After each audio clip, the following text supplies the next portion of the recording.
New Zealand responds to pregnant reporter helped by Taliban.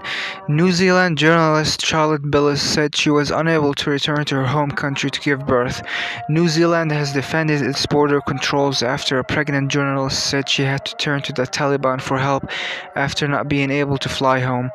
COVID-19 response minister Chris Hipkins said there was a place for people with special circumstances like Charlotte Billis.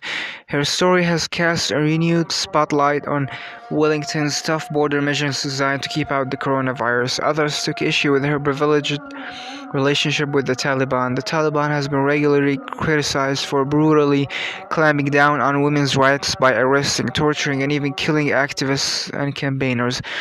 What did Charlotte Bellis ask the Taliban? In a column written for the New Zealand Herald newspaper, Mrs. Bellis said the New Zealand government had last week rejected her application to return home to give birth.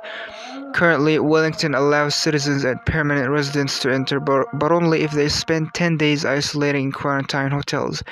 As there is a high demand for such facilities and a limited number of spots, many New Zealanders wishing to return have effectively been shut out of their country.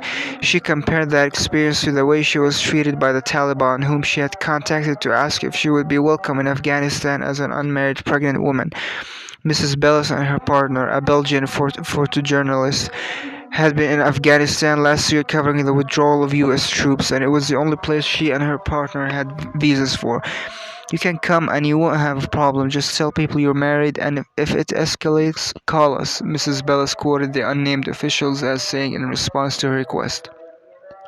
When the Taliban offers you a pregnant unmarried woman safe haven, you know your situation is messed up, she wrote.